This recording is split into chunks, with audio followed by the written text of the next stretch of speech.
And we're back on Twitch. Bear with us, of course, while we do fix the YouTube side of things here. Hugo Mel's still on his initial flying lap, of course, 6 minutes 30 on the clock as he heads through the second sector. Of course, Purple being the first car on the road, essentially, to set the target time, which we'll have to see. Of course, some big names in the hypercar field as well that we're used to seeing here at RCI, and we've got, of course, Hugo Mel's on the screen right now, the ever-consistent Marco Badowski, the rapid Dane Klaus Nyring, and of course Ryan Gill also in the field as well. Secret LMU god, I think, in his spare time. Mel's towards the line, he crosses it with a time of nearly a 2-minute flat, 2:01.50. Green in the middle, Purple first and third. So there's a little bit of a gain to have there as some more drivers come across the line. Kanani being one of them into P2, Wilkinson into P3, Nyring P4, Gill slips up to P5 as we start to see the times coming in. Campbell, Sedlar, Merchant as well. Billy Octane, another name that we're quite familiar with at RCI, across the line in the screaming V12 Valkyrie up into P5, green throughout all the sectors. 2:01.471 was the final time. And this man here on your screens, Van Drijscher, we've seen him quite a few times on the RCI socials, of course, over Instagram and YouTube Shorts. Always finding his way somehow into a clip within the LMU realm. He takes the Peugeot towards the line. Target time 2:01.150. It's a 2:01.501. Already chucks himself towards the second row of the grid. Curtin also up into P2, snuck in there. As we see Jack here currently in P18, green through 1, big loss through 2, 2.2 seconds off the pace there. So this lap isn't going to be a good one. They're going to have to go again. But what a car to have to go again in, of course, the V12 Valkyrie, one of the best sounding cars in the field. I'm sure you'll all agree with me at home, a 2:03.275. And meanwhile, Ryan Gill, secret LMU god I alluded to earlier. Let's see what he can do.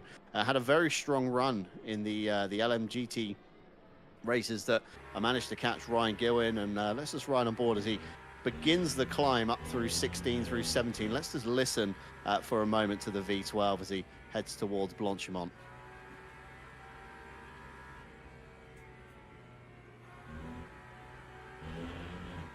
Say absolutely flat through turn 18 now. The last one, the bus stop, standing on the brakes again. Another big loss for the Astons in the middle sector. 2.3 seconds off for Ryan Gill, maybe getting to grips with this hypercar. Big wiggle as he comes out of the bus stop, slamming the pedal down. Of course, the naturally aspirated V12 spinning up those rear wheels. 2:05.190 for the Aston. And I think the Aston's a little bit of a struggle here for some of these drivers. Of course, one of the newer cars that's been added to LMU in recent years, Ted.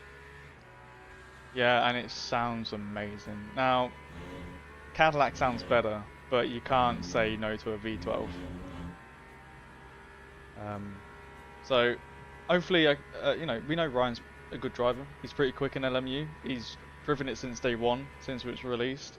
So I expect him to do something better. Now he was on the back straight there, lifting before each turn. So I think he was just getting himself ready and trying to not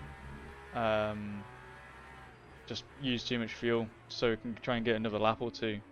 So we'll just have to wait and see how he does. Now he is slower on his first sector, but it is green, so it is his fastest. But yeah, these cars are tricky. I haven't even driven the Aston properly yet since it was released. I haven't really touched LMU for a while, so.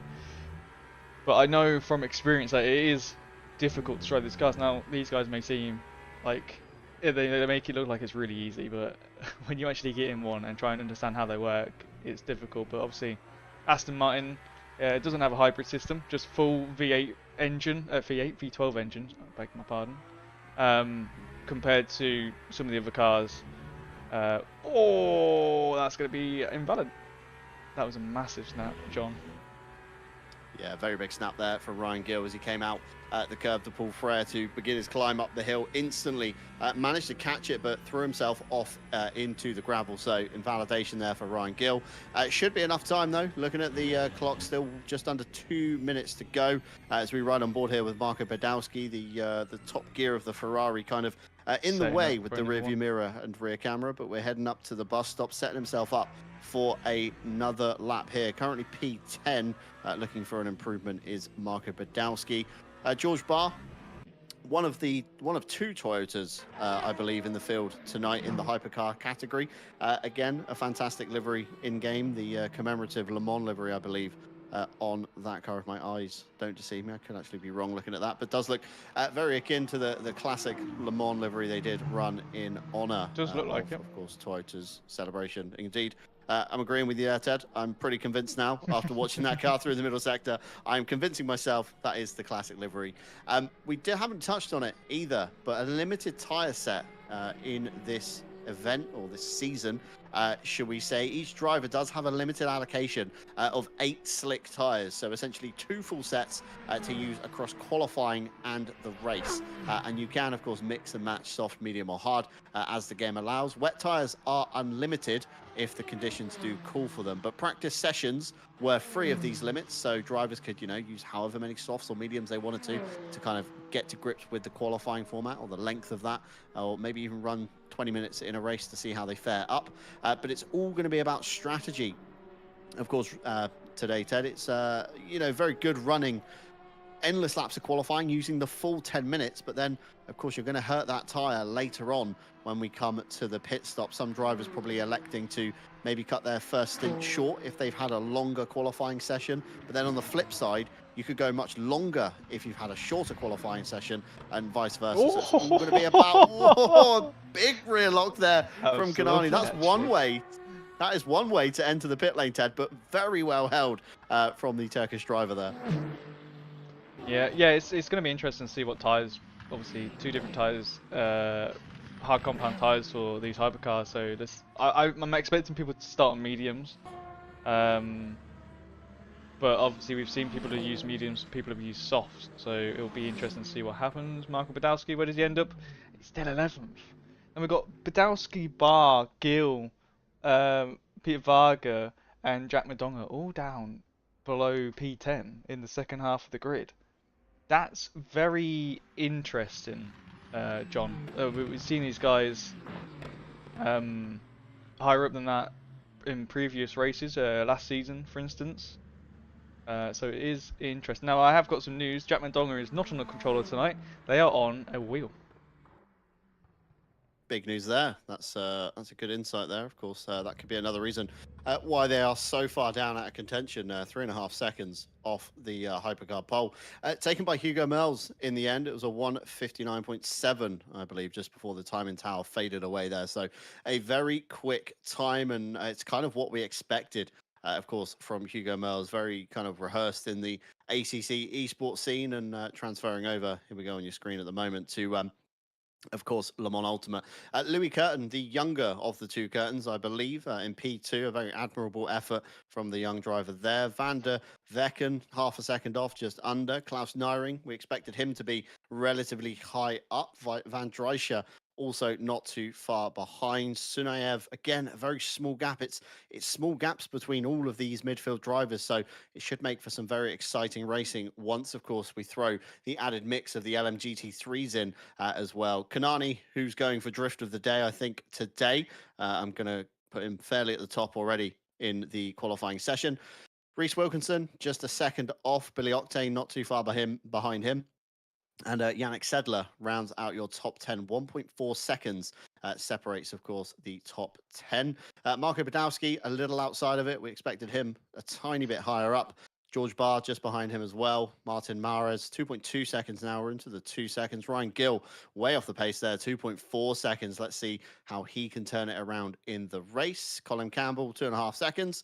Partes, 2.7. Peter Varga, 2.8. And then a big gap back to McDonough with 3.5 seconds. And Daniel Merchant rounds out, I believe, the hypercar field. 19 cars separated by less than 5 seconds. And that is a minor mistake. That's a bad run through traffic. And you could soon see that time bleed away.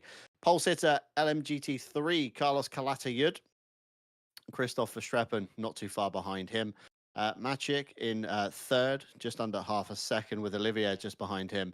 Big gap back to Philip Brayster. James Cowley follows him. Matt Townsend, 1.1 seconds. Raphael Huell, another big gap back there, 1.8 seconds now. Callum Kerrigan, 1.9 seconds. And Ray Becky, again, another ACC name that we're quite familiar with here in LMU, separates your top 10 by 2 seconds in the LMGT3 field. Before heading on to the second page of Shipston, Roskam, Whittle, both of them actually, Richard and Keith join us tonight. Martin Lawrence very far out of sequence. I'm sure you'll agree there, Ted. And Minarik, 4.4 seconds off the good. Ryan Walker, 4.6.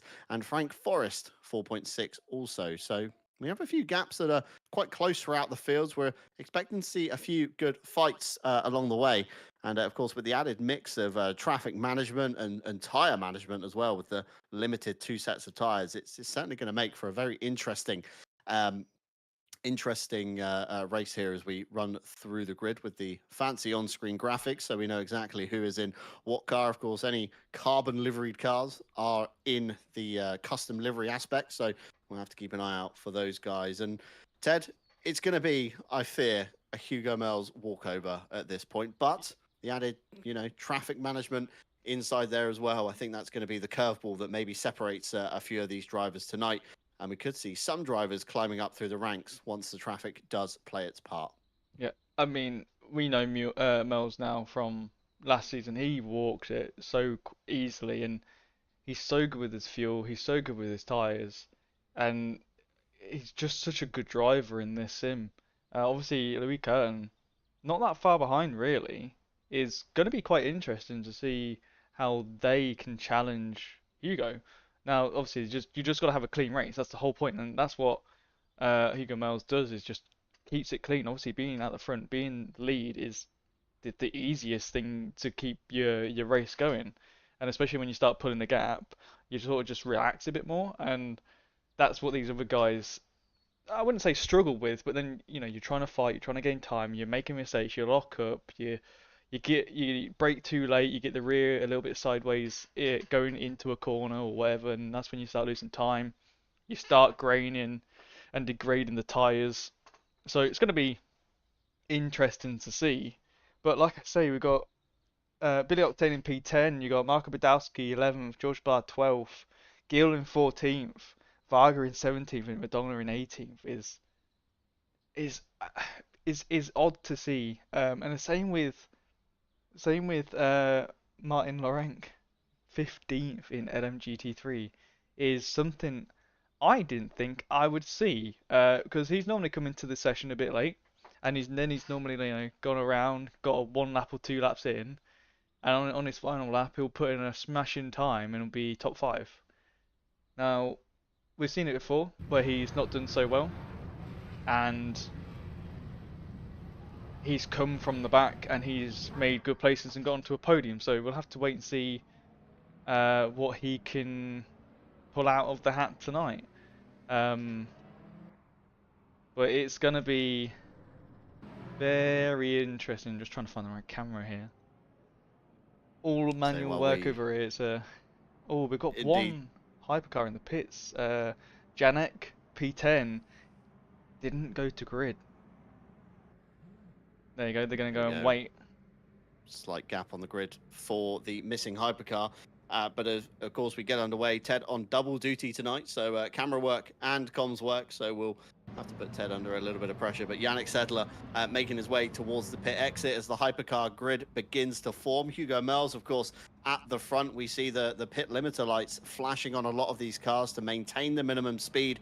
Mels to the left, Curtin to the right in the Ferrari, who gets a good jump, and it's the second row. A move already. Somebody in the wall in one of the Astons and one of the Ferraris with a very good jump, so much so that it almost caught everybody off behind as nobody reacted quick enough. There's an Aston Martin with a bit of a tank slapper in the midfield with a Ferrari and a Toyota. I think that's George Barr. Somebody with the elbows out in the mid-pack, and Hugo Mels all the way back to P13 up to P12. Mels has had an absolute rotten start through La Source as everybody begins to thunder up the top of Aruja Radion, and more contact. That's Van der Vecken in the wall, one of the Lamborghinis backwards over the top of Radion as well, and that's definitely a crabbing Ferrari. If ever I saw one, the steering not too happy. James Cowley also caught up in the first lap dramas, and maybe the pit lane start was possibly one of the smartest moves ever, as Jack McDonough finds his way back through. It was George Barr we saw in the Toyota hard in the wall, and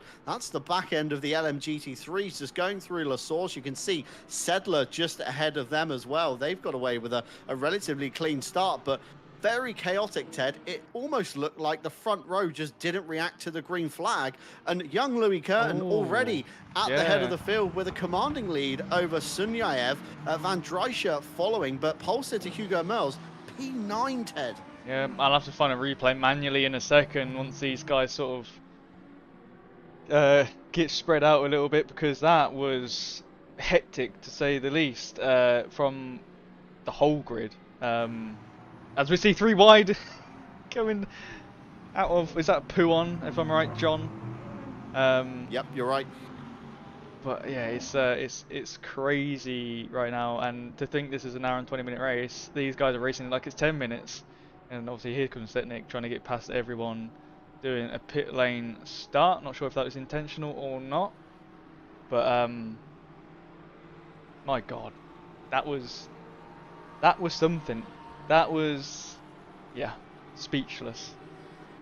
Certainly a lot to unpack from up here in the comms box, as this is one of the Porsches. This is Hugo Merls down the pit lane already 3 minutes into the race, so not even where we kind of expect to see the Frenchman coming down the lane. Up onto the jacks, a little shuffle back there from the Porsche crew, so I can only assume that's going to be a fresh set of tyres. Again, if he's scrubbed them maybe over the top of La Source already, and as Van der Vecken backwards. This is coming out of the curve to Paul Frere, I believe, trying to begin the climb up the hill. It is indeed towards Blanchimont, and that is one seriously broken Ferrari at the moment. That's going to be a lengthy pit stop. Let's try and get some wheel action. Here we go. And he's soaring away at the wheel, Ted, trying to keep that under control. The hybrid system probably not too happy. The four-wheel drive doesn't even know what's going on, and that is a right handful to get back to the pit lane. It's not even the steering that's broken, it's the rear axle is the thing that's broken on that car, and that's why he's struggling. Yeah, he's got wheel damage on the front, but that damaged rear axle is a big pain. We've got Richard Whittle, George Barn, Hugo in the pit lane, and Ross Cams is in as well, and obviously Milan van der Velken is going to be, oh my God. Just like he's drifting everywhere. Look at these cars all in pit lane. We've got Hugo leaving now, I believe. Yes, he is. Hopefully fully fixed, but he's way off the lead at 97 seconds back. Ross Cummins as DNF. That garage door is closed for that driver today, unfortunately. But Louis Curtin, half-second lead, followed by Max. Oh, Max getting deep on the brakes there in the BMW, followed by the Peugeot of Van Drijcher. And some more cars in the background following, but sort of spread out now in the hypercar. Down in GT3, we've got Christoph Verstappen is P1. And now there was a penalty, I think, for Frank Forrest. On the start of the race, I did see a pop-up just where that yellow flag symbol pops up next to the time. I guess an out of position, which is very easy to do in this game. It's very harsh. You gotta be on it. You gotta be focused and ready. But yeah, interesting indeed. There's an Aston Martin coming through the field. I think that is McDonough. It sure is. Then 19th overall, 16th in hypercar. So the only car in the box at the moment is Van der Vecken. So you're already kind of seeing a little bit of traffic action here as McDonough tries to make his way back through the field, and of course making light work on the straightaway and the fast sections of the LMGT3s as we cam through a replay manually. The tool in ACC, I was going to say then, the tool in LMU not as efficient as ACC, unfortunately. We're going to pick apart the start right now, I believe, with Ted coming on through. So Mel's was to the left of the screen as we go back towards the camera. So Mel's at the bottom. We've got Curtin towards the right, and it looks almost like the number 36 just has a much better start than kind of everybody else. And Jinx to the left to try and cut through the middle, and in turn sideswipes the Aston into the wall, which then puts them on the outside. That's Klaus Nyring, well spotted there. And then it all kind of kicks off here as the Ferrari goes sideways out of La Source, collects Hugo Mels, collects George Barr, and it's just a bit of a sitting duck in the middle of the circuit. Nobody really knowing where to go. Nobody wanting to lift and of course give up track position or momentum as they head up through La Source. George Barr very sensibly, I think, pulling off to the side. And as we watch everything in reverse, George Barr here riding on board with him. There's a big kind of, there we go, a side swipe of a Ferrari in this day and age, but we can already see the gaggle of cars are kind of forming ahead, and Ryan Gill, of course, Aurelius Partes getting involved. He's on the side of Merles. He's already got wheel damage there. So from those hits, he's got wheel damage and it's going to the right, so... Putting action of a slow Porsche. I think Hugo Mels there trying to get back together, and in turn puts themselves off into the wall with a light tap. The LMGT3 field in the rearview mirror there going past at an alarming rate. We see the pit lane. He ran up to the back of an M4, too fast, unsighted maybe to what was going on ahead, and that's a big spin. So a bit of front end damage, but managed to keep it out the wall, and that's the tyres. They're not going to be all too happy. Callum Kerrigan leaving the pit lane down in P34. He's had a little bit of an issue, and a big thank you to Callum Kerrigan. He has subscribed with a tier 1 to the Twitch RCI TV channel with a message, happy birthday, John. And it is in fact my birthday today, ripe old age of 32. So thank you very much, Callum. Much appreciated, and fingers crossed we see a bit of a comeback, as we do see a few DNFs there at the bottom of the board. I just noticed Van der Vecken being one of them, Ted. That's going to be probably repairs a little bit too lengthy. Just Yannick Sedler, the pit lane starter, also retiring, quite interestingly. I can only assume Yannick has had some drama with one of the LMGT3s, I reckon, trying to get themselves back to the start somehow. Because of course we did see them all actually all on their own, Ted. Oh, cut the corner there, and then coming down into the right hander. Just lost it. And just slammed the brakes on, locked all the messiest start I think I've seen in a while here at RCI, but nevertheless these things do happen. Drivers of course getting to grips with a new title. Everybody here well rehearsed in ACC and the procedures there, but maybe not so well rehearsed in the realm of LMU. Gil there being chased in the background by friend slash teammate, I think, judging by the livery combination. Billy Octane in the background there, and the sister V12 Aston Martin. Just ahead, of course, Klaus Nyring, who had a bit of contact at the race start, slapped himself into the wall with a little bit of help from the Ferrari of Van der Vecken. And he's going to be in a bit of a wounded car. Hopefully no steering damage. I'd assume that the Dane would have been down the pit lane to fix that, had that happened. Meanwhile, in LMGT3, looks to be the battle of Philip Brayster, 5th in class currently as the LMGT field filtered down. That's Kasperschuk ahead, heading down into the bus stop chicane. The BMW M4 ahead, the Lexus of Philip chasing just behind, and they're in a bit of a no man's land on their own to fight at the moment. Just in the background though, we've got Townsend in P6 in the BMW. If these two aren't careful, they could find themselves kind of etching their way into the field behind, rather than trying to close the gap to the kind of leading three, just ahead. And we see them at the front of the shot, heading up through Eau Rouge and Radion. The gaps aren't all too big at the moment, Ted. It's going to be, one bad run through a corner is going to decide a position, or a couple of hypercars, in the wrong place at the wrong time. That again could bleed some time. If you end up being on the outside of a corner, you could find yourself hemorrhaging a little bit of time to your rival, and suddenly the gap isn't quite what you thought it was. Both drivers there up into Lacombe. Single file slipstream proving to be not effective for Philip Brayster at this current time, as they begin the middle sector here, just in the front of shot there. That was Olivier going past in the Corvette. So gaps aren't too separated, I think, in LMGT3, and probably helped a bit by the cleaner start than what we saw from the hypercars. Yeah, it's yeah, that start still got me.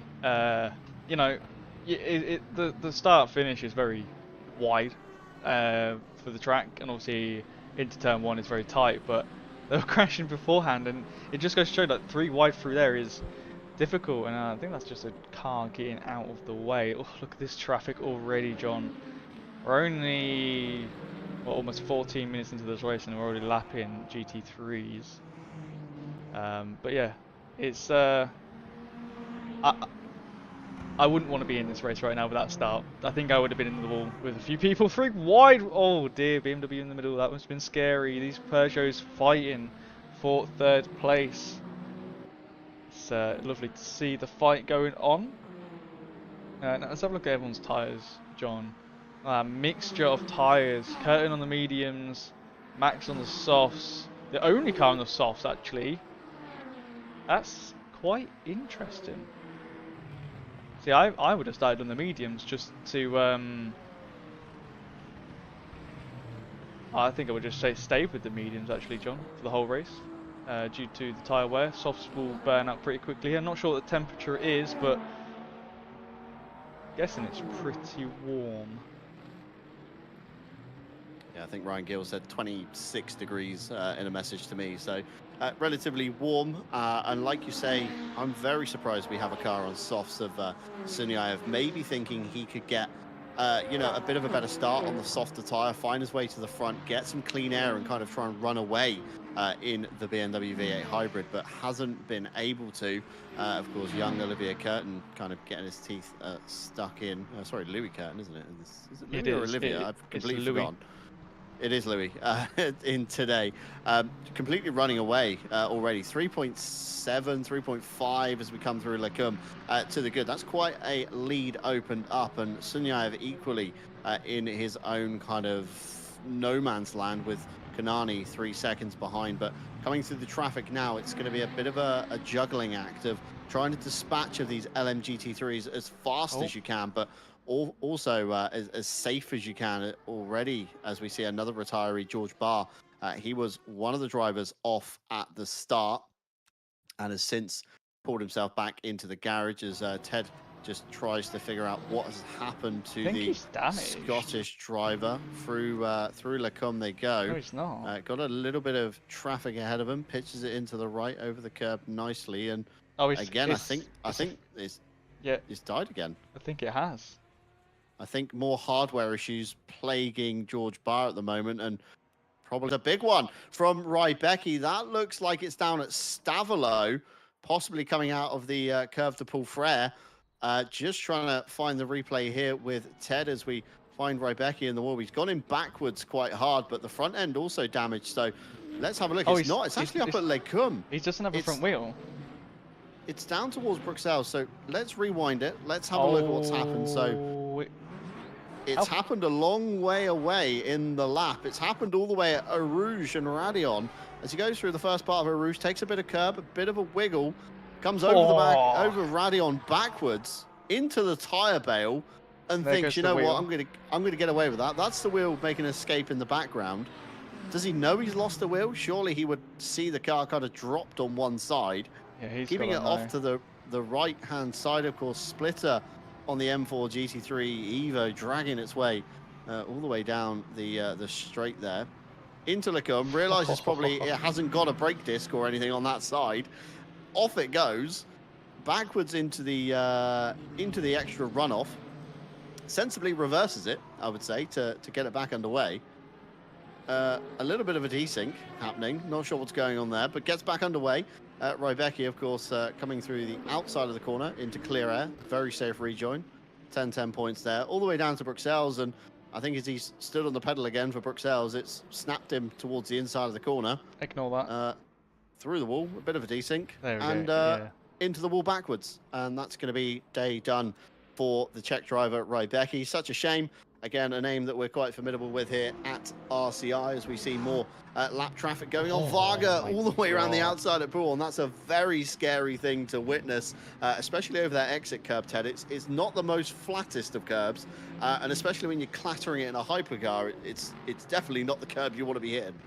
No, that's true, and Varga is on the attack, and he might put himself into a horrible situation with one of these GT3s in a minute by fighting them this hard, and he seems to be cutting them off, and you know, one little tap from the front of a GT3 on the rear end of his car and he's gone.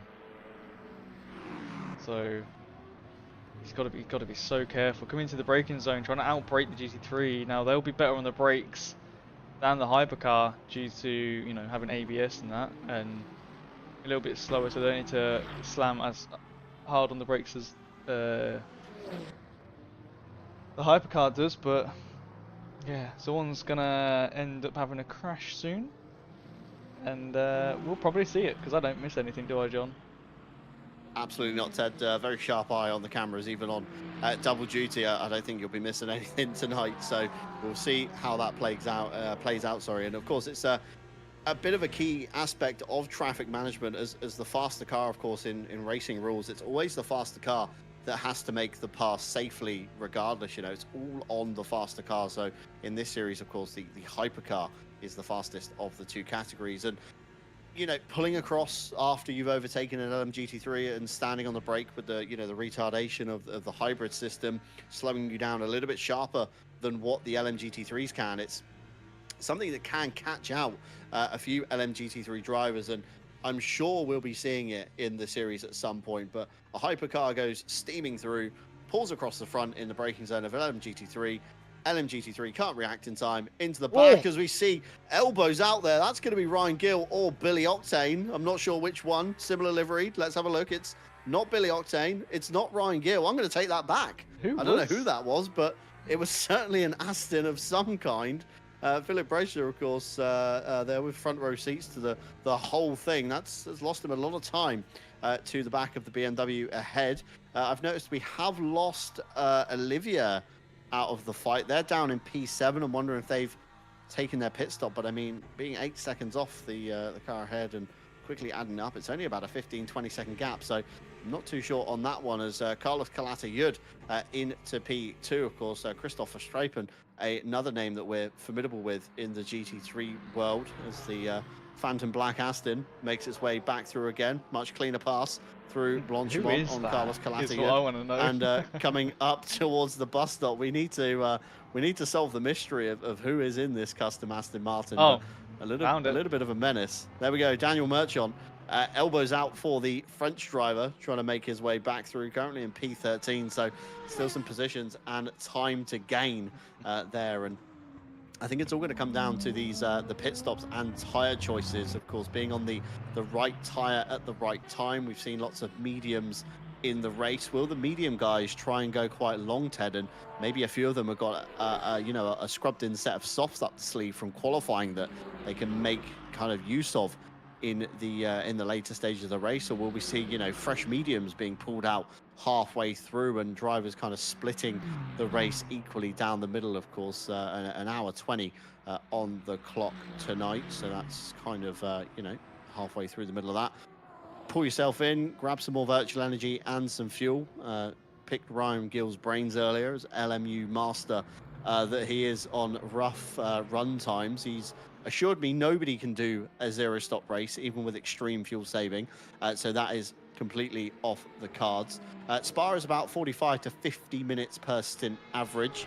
No one can, you know, no stop an 80-minute race at any track. The longest Ryan Gill has ever seen is 61 minutes at Interlagos. But that was a pretty extreme fuel saving. As Raphael Huell, that's a Porsche GT3 Touring, Ted. No rear wing on that one.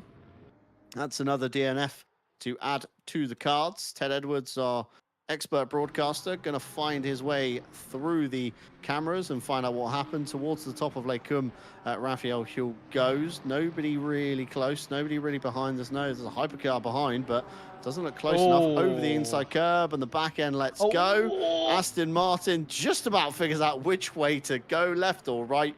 and a knock into the wall for Raphael Huell. I'm sure he's got that one underway, figured out something's bent or broken in the rear, and calling that one a day. So German driver will add to the retirees. Of course, Barr was the last retiree in the hypercar field, and Raphael Huell, I think, the most recent one, as we catch a bit of a desync from Ryan Walker.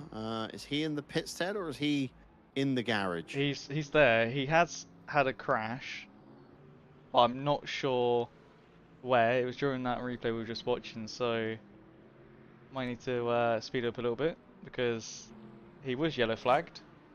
Oh god, he's so fast. Look how fast he's going. Is this Mercedes prototype hypercar there? It is. Unless it, for the 27 campaign? I think it was desync because this is now live, so ignore me. Ted may be a bit too eagle-eyed on catching things, so we'll ignore Ted for once. Yeah, just ignore. On the left-hand side of your screen, though, positions lost and positions gained in the hypercar field. We can see Louis Curtin, of course, gained 1 position, now leads the race. Sunyaev up 4 with Kanani also up 4, so big gainers off that bad start, and Badowski even up 5. I said to keep an eye on him. He was outside the top 10, the man on your screen at the moment, chasing down Reese Wilkinson. This is something you'd, of course, never ever see in WEC, is a Ferrari losing to a Valkyrie. But in the world of LMU, it's possible. So as an Aston Martin fanboy, I'm going to revel in the fact that a Aston is leading a Ferrari for once, and Peugeots and BMWs also doing very well in this race as well. So fingers crossed this could translate through to the real world series maybe next year. I'd love to see a few more marks mixed up in there. But Badowski hunting down the back of Wilkinson. Up 5, up 3 for Wilkinson. Klaus Nyring down 3. Billy Octane and Ryan Gill, big gainers, or Billy Octane up 1, should I say. Ryan Gill up 5, with Campbell also up 5 positions. Varga sneaking up 5 positions. Merchant up 6.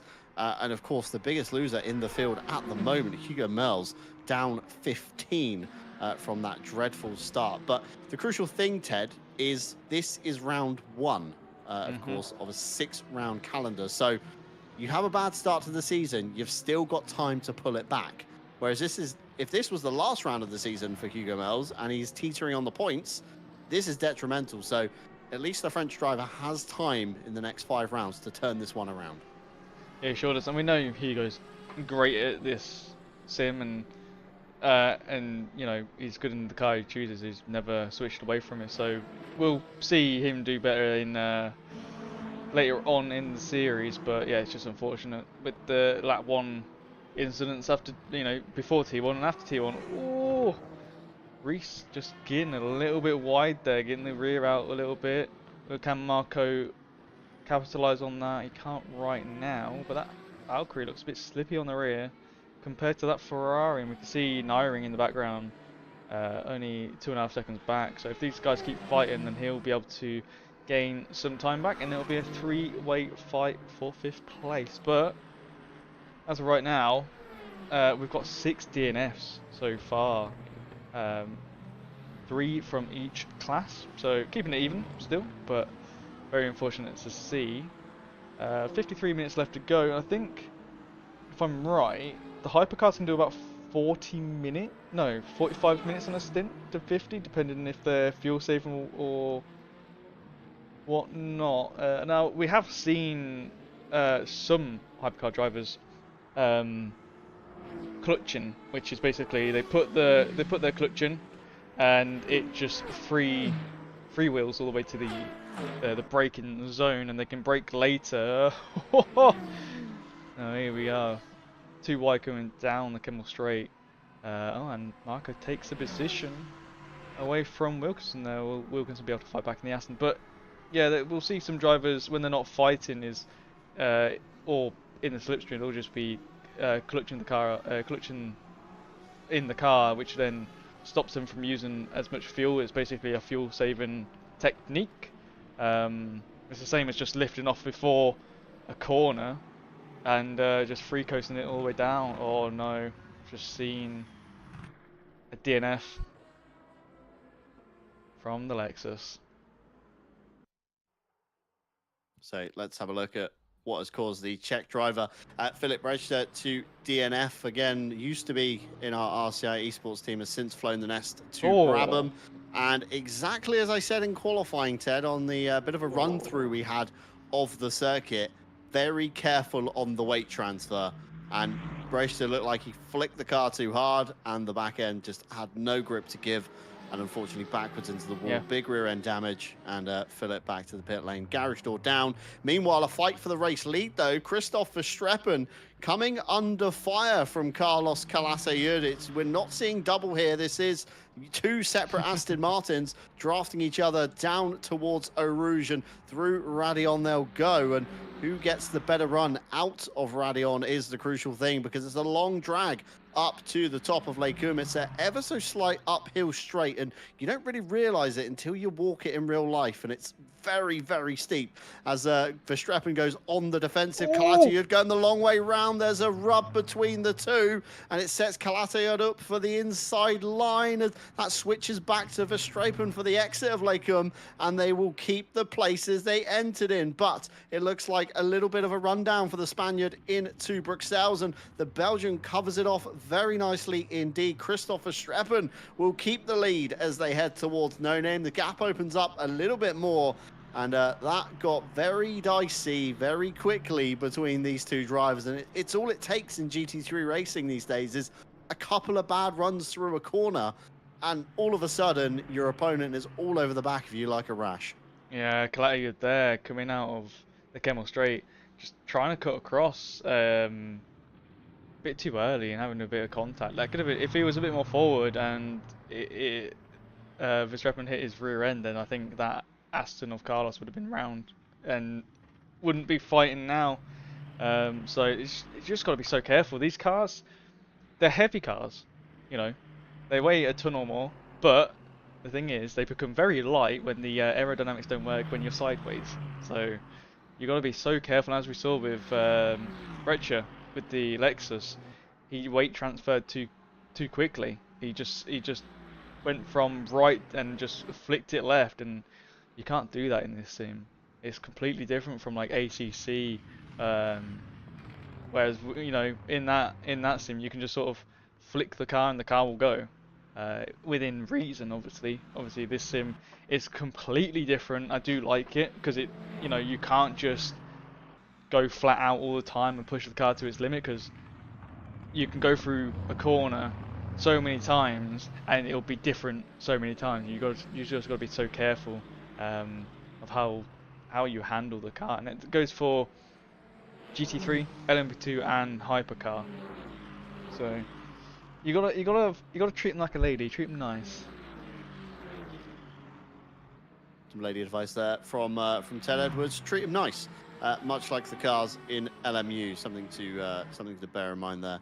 So of course, be very gentle on these LMGT3s. It's not like ACC, which is quite forgiving when you think about it and you think back to all the esports stars you've watched on their live streams, and you know, esports events that you've seen. Everybody's very aggressive on the steering and the inputs, and it's a little bit different here in LMU as we ride on board with Klaus Naring on mine and Ted's, or one of our favorite sounding cars. We both agree the V12 of the Aston and the V8 of the Cadillac are two of the best cars to listen to as they head down towards Bruxelles. A little bit of traffic ahead of them. That's of course Badowski, Klaus Naring we're riding on board with, and Wilkinson just ahead, held up by the BMW through Bruxelles and No Name. Badowski finally dispatches, and that has closed up the gap once again for the Aston Martins behind. They're working together, I think, at this point, Ted. It doesn't look like Naring is close enough to attack Wilkinson, and that, of course, allows the Welshman to close up the gap to the German ahead of Badowski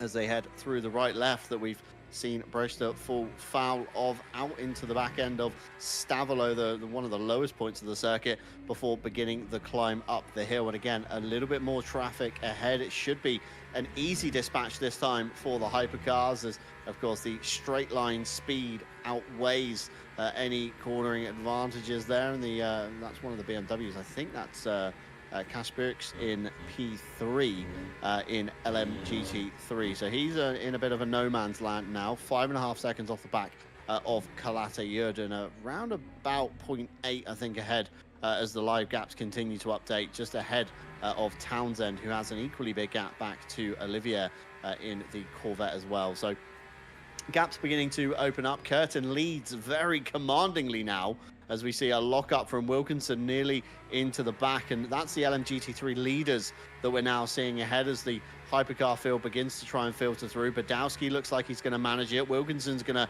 manage it, and Klaus Naring just about slips through before Eau Rouge. Coming out of Radion, they have to take to the extra runoff. That's a bad run for Wilkinson ahead, and that's going to allow Klaus Naring the side-by-side drag this time up into Lecun. Badowski leaping away in the Ferrari at the front of shot, and Naring on the favoured side of the road up the inside, but of course the inside becomes the outside and switches back for turn 9, and that's Klaus Naring now up into P6. Reese Wilkinson down into P7. They can now focus onto the back of Badowski.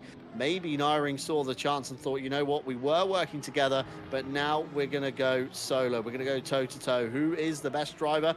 And the Dane succeeds at this point. But Badowski, in all of that fighting, has managed to pull out a healthy gap just ahead. So shouldn't see any more fights for a few laps at least. And Callum Kerrigan has done the old GT3 touring conversion on his Porsche in the pit lane up onto the jack. So whatever's happened here, Ted, it's probably happened late enough in the lap that Callum's been able to limp it back to the pit lane at least, gets the service under his belt. Of course, it's also happened at roughly the halfway mark. So this is probably a bit of a blessing in disguise, can combine a bit of a damage repair with, of course, the fixing of his Porsche. And it does look like it's happened very late in the lap, actually. Through Blanchimont he went. There was a hypercar in the back of shot. I'm not sure if that had anything to do with Callum's demise. No, over the inside curb, and Callum lost it all by himself, unfortunately. Back end into the wall. Rear wing blade pinging off a second hit for good measure, but close enough that he could, of course, get it back onto the circuit round the bus stop. Ooh, very close there with one of the Mercedes. It's just and rear wing. Bit of clear traffic. It is just rear wing by the looks of it. Steering looks straight, not fighting the car to get it back into the lane. So that's probably a bit of a blessing at the halfway mark for Callum. It's just an extended pit stop at this stage. Takes a fresh set of tyres, tops up the fuel, and off he goes again in the pursuit for the next 45 minutes or so. Yeah, we've seen that crash already with a few cars where they just start crabbing because they've broke the rear axle, but he was lucky enough that it hit bang on like the center of the rear bumper and just broke the rear wing, and obviously would have broke the rear bumper as well, and you know the diffuser wouldn't be working properly. So it's not the worst case scenario. Obviously we're seeing two wheels actually come off cars today, so yeah, so it's not the end of a race, but it's obviously something you don't particularly need when you're in a race like this. But these things happen. Obviously some people probably had a break from LMU since last season and now coming back, or new people are trying and seeing how it goes compared to whatever they raced before. And yeah, you just sort of over the season you get used to your car and figure out what it can and can't do. And I think some people are finding that out for round one, because I know a lot of people don't do a lot of practice. I know I don't do much practice when I do some racing. It's just I'll join for when the server opens for the practice, and then hope for the best and hope the setup I have works. And it sometimes does, it sometimes doesn't, and you will notice it when you get halfway through your stint, that when the fuel starts getting lighter and the tyres are a bit worn, that, oh, this car is horrible to drive compared to when it was heavy and had nice tyres. And when you do your pit stop for tyres and fuel, you'll realise that, you know, the setup's better when it's heavy compared to when it's light. And it's just so easy to make mistakes when you're not used to that. And obviously some people don't do full stint practices. They'll just do a quick practice. Oh yeah, this is fine. These pressures can get you know, up to temp, and you know, tyres can get up to temp and pressure pretty well, and it feels fine. That'll be fine. I'll just wait until race day, and then when race day comes, all sorts of problems happen. So it's difficult. It's not just get in and drive. You know, you've got to do some preparation beforehand. Some people are just gifted, John, and can just get in a car and drive. I wish I had that. Yeah. I too wish I had that. Going back to your point about practicing, it's something I've not done an awful lot for events I enter now, unless it's, you know, something team based, and I really want to kind of, you know, pull my own essentially in the team driver lineup. It's something that, you know, life gets in the way these days as you get older, you know, work commitments, etc. It's one of those things that you just got to try and make time for, and some events are more important than others. You know, some people treat things differently. Some people are hyper competitive, others just enjoy, you know, joining in for the laugh, as we see an Aston splitting a pair of Astons. That's Daniel Merchant, I think, in the Valkyrie there, splitting between the two LMGT3 leaders. Hopefully it's going to be a little bit cleaner than last time we saw Merchant putting a lap on somebody through here, and looks like it is, because I can't see Christoph Verstappen in the wall or off to either side of the circuit. So LMGT3 continues their fight, of course. Kalata keeping Verstappen honest on home soil. And, you know, back to my point about some people being hyper competitive, some people being, you know, super friendly and just wanting to, you know, get some hours under their belt in a new sim, or, you know, make the most of their setup at home. RCI is the place, I would say. We have drivers from Hugo Mels, super competitive esports driver, used to drive for Jean Alesi Esports in the heyday of, you know, the ACC world that we saw him in so much not so long ago. You know, right down to your more casual sim racers. You know, Callum Kerrigan being one of them. Not, you know, not super up there with the pace, but can hold his own in the fights, and certainly knows how to drive a good fight as well. I had a few scuffles with him within the ACC world, and continued to do his bit within the LMU world as well. So, you know, if you do want to check out any of our events, anytime, day or night, all over on the website. That's racerci.com, and our Discord, of course, the official hub for socializing within the RCI community, as we see some hypercars coming through, dispatching of the LMGT3s. Riding on board, it's Kanani. I do want to correct myself. Earlier I did refer to him as a Turkish driver. He is in fact Tunisian. I got my flags completely wrong. Scanning down the drivers list, I could have sworn I saw a Turkish flag, but I didn't. It's Tunisian.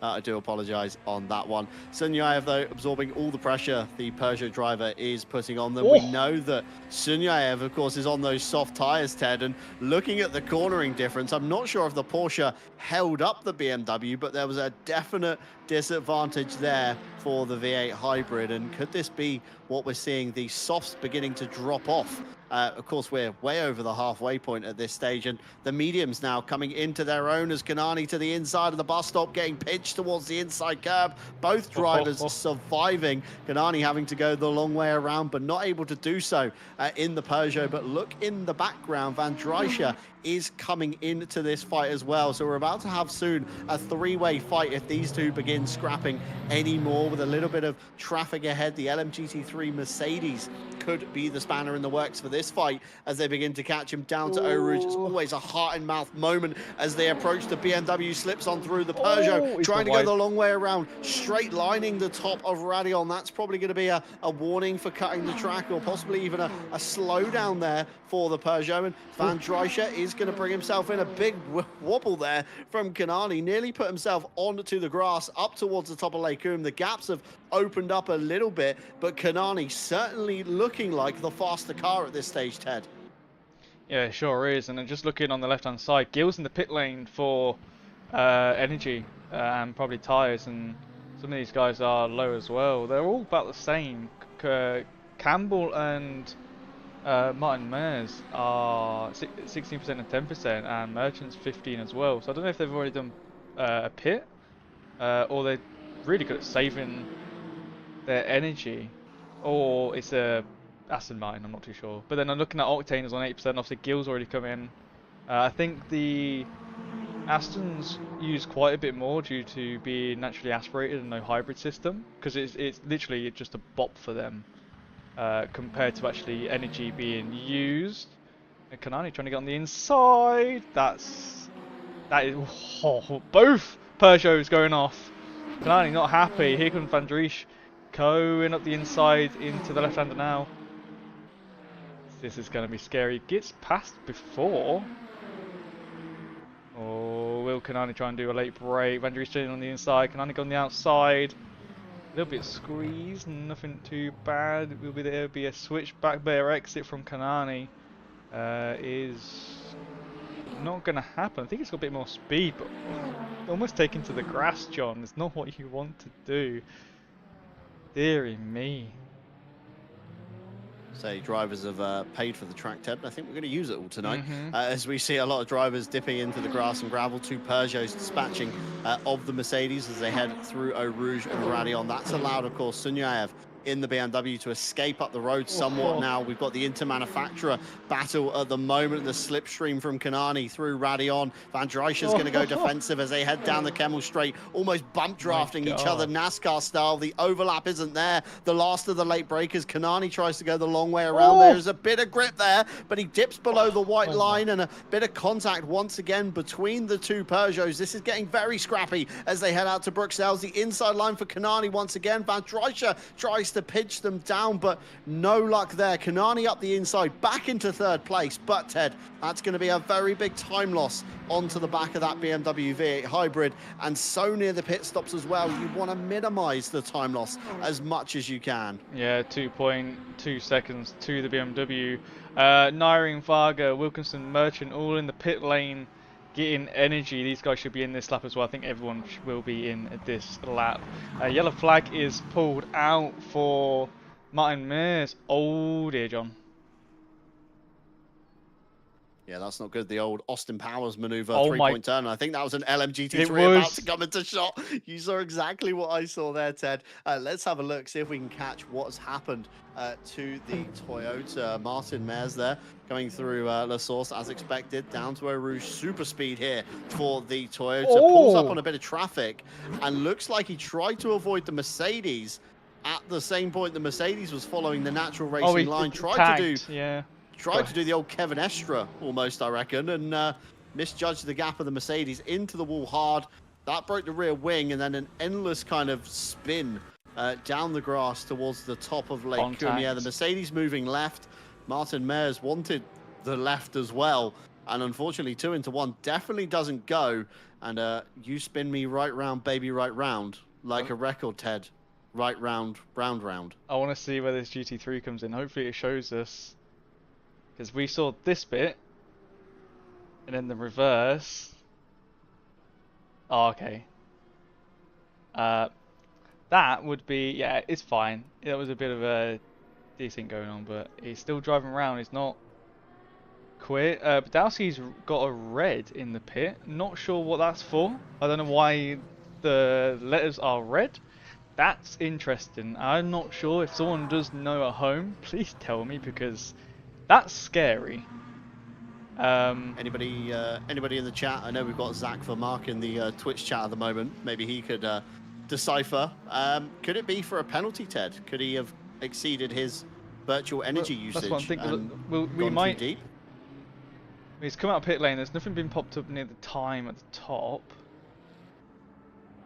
Oh, 0.8 he came in with. Oh, that's because he was low on energy, John. So he was under 1%. So he just got into pit lane. That should update in the next sector to say how much he actually has. Madonga's in the pit lane now. Hugo Mel's, Colin Campbell, Mercer we just seen crash, and Parties is the only cars left in Hypercar to pit. We got Minarch is pit out now in the GT class. There you go. Yeah. So Badowski is 63%. So he was on the limit of getting a penalty, I believe. So we now know the LMU sign for touching cloth is red in the pit lane. So Badowski using the virtual energy as much as he can, and a bit of a traffic jam here for Hugo Mels as he finds himself fighting now with the BMW V8 of Sunyaev as they come through Bruxelles. Just ahead as well, Klaus Nyring, a bit of a rolling roadblock. And in the background, Van Dries in the Peugeot. We saw him earlier on fighting with Kanani, and Van Dries has lost it. Through Bourne he goes. That's not the right way to get around that corner. And luckily, lots of extra tarmac and a bit of gravel gets him back on the circuit. But the tyres are not going to be all too happy on that Peugeot after such a big spin. Looked like the rears just maybe locked, not enough heat in the tires, and unfortunately backwards they went, just dicing through traffic. Hugo Mels, Sunyaev and Nyring all finding their way through. I think that's P3, or it was P3 at least, in LMGT3. The BMW in the Brazilian livery staying way out of the way as this fight continues through Blanchimont. Everybody absolutely flat out, nobody wanting to lift in this duo, in this trio even, sorry. We've got 3 different manufacturers, a BMW, an Aston Martin and a Porsche, and the Porsche thinks, you know what, this is my time to pit. Merles, of course, with the early stop in the race, he's going to be slightly off sequence compared to these guys, so down the lane he'll come. That will be his final stop to get him to the checkered flag, and that allows Sunyaev away, and Nyring in the background struggling for grip as the V12 begins to fire on all 12 cylinders. The V8 hybrid is certainly a lot better out of the corner. Ted, we had a look earlier at the tyres. Sunyaev on the soft tyre earlier on. I was going to say, I'm curious to know what tyres everybody is on for this late stage of the race, but it appears you might have spotted something I haven't. Just said at the top, Colin Campbell penalty. I'll be speeding in pit lane, John. So that's going to be an offset for the 777 Ferrari.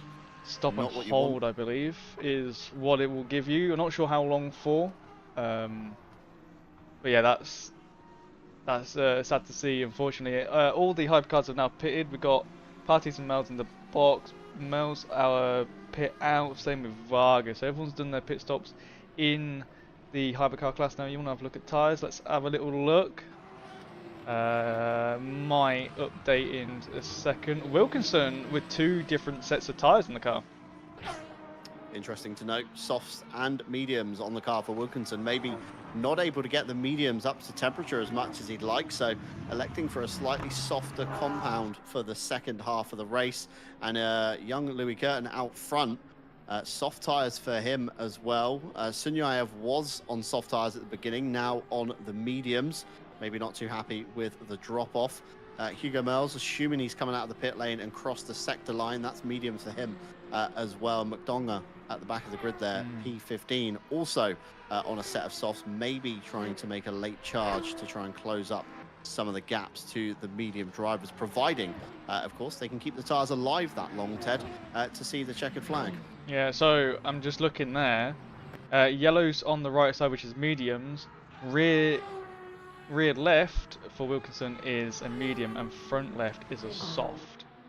You'll see coming down here now, white on the front and the yellow on that rear side. So it's 3 mediums and a soft for Wilkinson. Gone for a different strat compared to everyone else.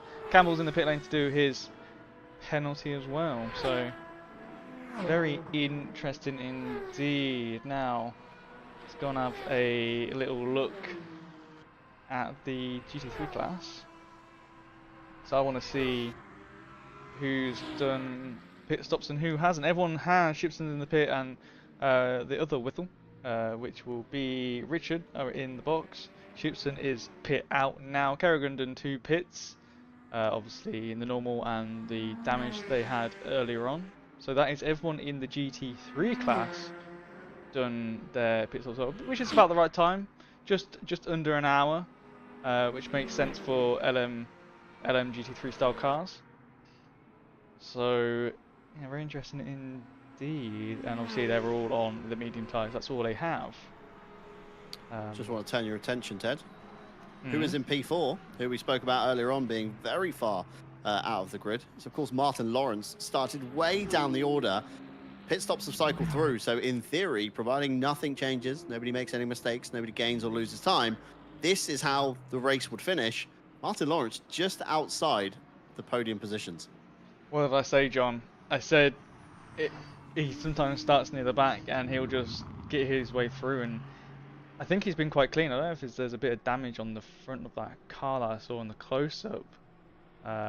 Maybe not, maybe it's just my eyes, but this is what mine does. He just sort of plays it safe, doesn't really get into any fights, let the pit stops happen, and just keeps the times in there. And obviously when you get more of a cleaner air, then he's fine. But I'm just looking at his best lap at 2:21.1. The car behind a 2:20.4 and the car in front of Townsend a 2:20.7. So he is not on their pace for the best lap, but obviously we don't know about their current laps that they're on. Might be different, so like, you know, their race laps or whatever. Because that best lap could be set earlier on in the race, but just have to wait and see. But I can see from here. Oh no, picked it too late.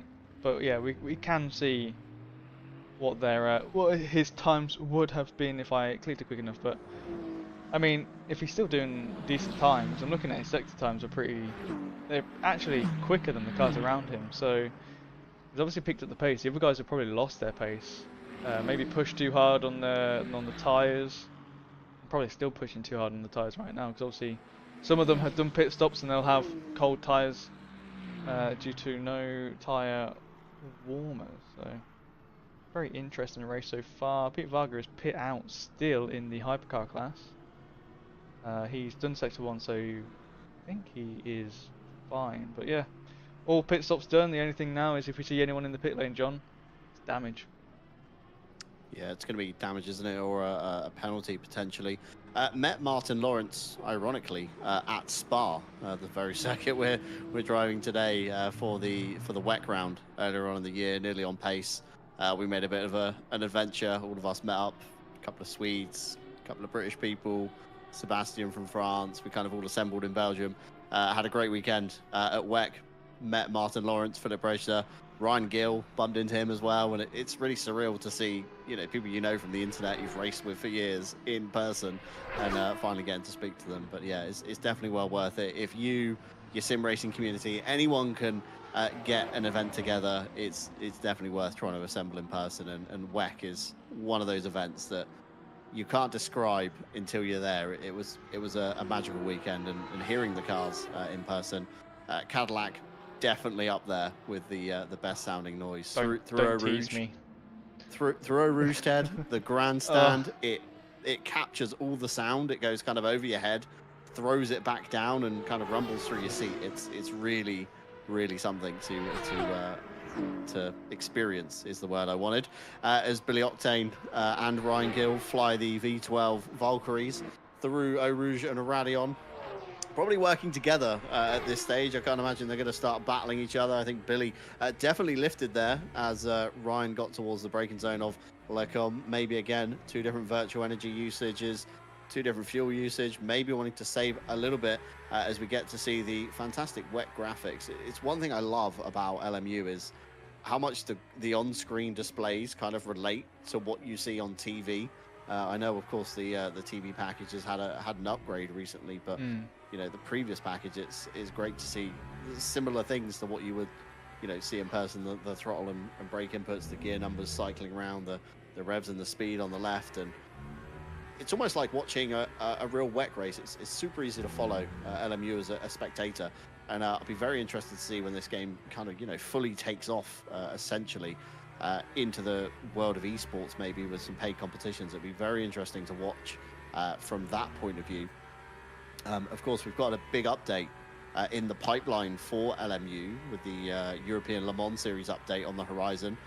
September 23rd, I believe, is the release date for that one. DLC is to be released as individual packs and as a season pass, much to what we've seen already with the business model of Le Mans Ultimate. Unrestricted LMP2 and liveries are to be released for free with the update as well. And Pack 1 should contain Silverstone and the LMP3 car. So I look forward to seeing lots of dentistry moments, as we've dubbed in GT Hub. Of course, rich men only really racing LMP3 in the real world. And I'll be interested to see how sim racers tackle the new category as well. F1 layout and other layouts are confirmed for Silverstone. Of course, the alternate layouts coming at a later date. It'll be good to see the faster section just before you get to the F1 pit lanes, of course, instead of the tight left-right, opening it up much as they did for the Silverstone Classic last month. That'd be great to see. 44 slot grids are to also come for all European Le Mans Series tracks, such as Spa, Portimao, and Imola. Custom livery improvements, something me and Ted discussed before coming on air.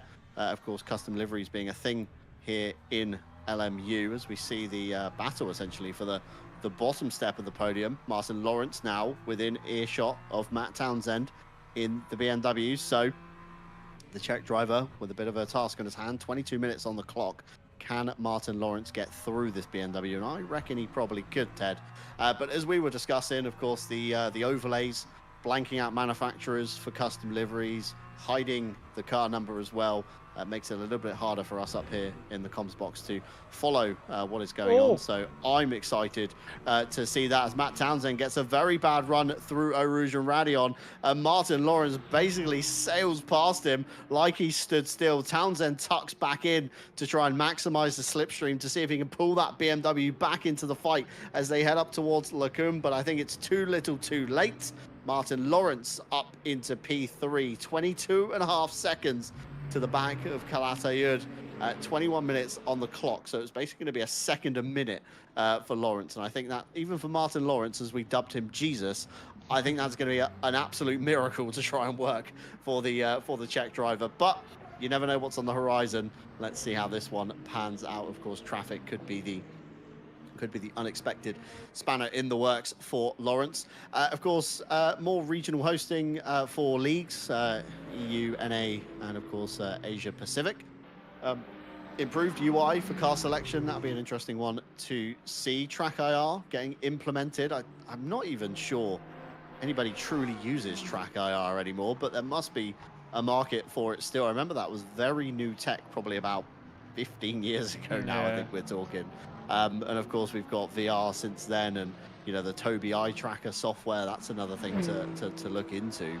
But Track AR, I tried it once, and it was a very surreal experience, Ted. You've got to wear a sensor on the monitor, a sensor on, you know, your head, your hat, headband, whatever you want to put it on.